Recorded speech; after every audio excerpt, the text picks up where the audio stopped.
बीडचे पालकमंत्री अजितदादा पवार हे बीड शहरामध्ये आज दुपारी दाखल होणार आहेत आणि त्याच निमित्तानं बीड शहरामध्ये जी भव्य दिव्य असे बॅनर लावणे आहेत जे राज्याचे उपमुख्यमंत्री आणि बीड जिल्ह्याचे पालकमंत्री अजितदादा पवार यांच्या स्वागतासाठी बीड शहरात हे बॅनर लावण्यात आलेले आहेत आणि त्यांच्या स्थानिक कार्यकर्त्याकडनं हे बॅनरबाजी करण्यात आली आणि याच निमित्ताने जो शासनाचा कार्यक्रम आहे तो छत्रपती संभाजी महाराज क्रीडांगणावर होत आहे, जो हरित बीड असा उपक्रम शासनाने जिल्हाधिकाऱ्यांनी हातात घेतला आणि त्याच निमित्ताने बीड तालुका असेल जिल्हा असेल यामध्ये 30 लाख झाडं एकाच दिवशी लावण्याचा हा उपक्रम आहे आणि त्याच कार्यक्रमाचं उद्घाटन अजितदादा पवार यांच्या हस्ते होणार आहे। पण त्याच निमित्ताने जे राष्ट्रवादी काँग्रेसचे पदाधिकारी आहेत बीड जिल्ह्याचे यांच्या या राजकीय बॅनरबाजीमुळे आता राष्ट्रवादीमध्ये नवीन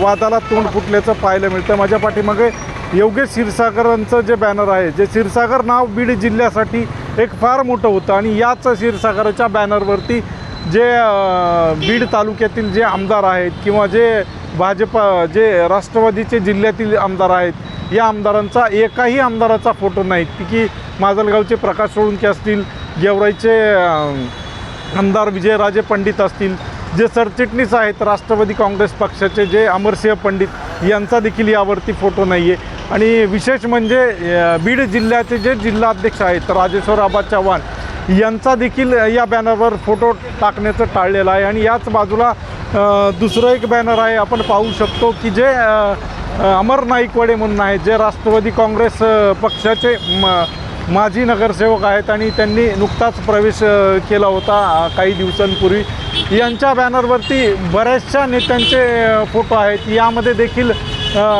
प्रकाश सोळुंकेंना या बॅनरवरच्या फोटोमधून वगळण्यात आलेलं आहे। यावरती प्रामुख्याने म्हणजे जे क्षीरसागर आहेत योगेश क्षीरसागर यांचा देखील या बॅनरवरनं फोटो वगळण्यात आलेला आहे। आणि ज्या आगामी निवडणुका आता स्थानिक स्वराज्य संस्थेच्या होणार आहेत यावरून ही जी राष्ट्रवादी जिल्हा काँग्रेस आहे अजित पवारांची, यामध्ये आता कुठेतरी तणाव पाहायला मिळतो आहे आणि नवीन राजकीय वाद पाहायला देखील मिळतो आहे।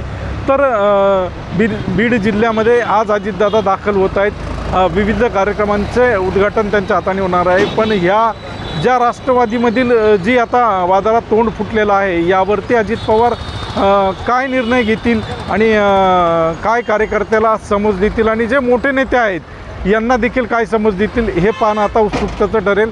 महाराष्ट्र टाइम ऑनलाईनसाठी दीपक जाधव, बीड।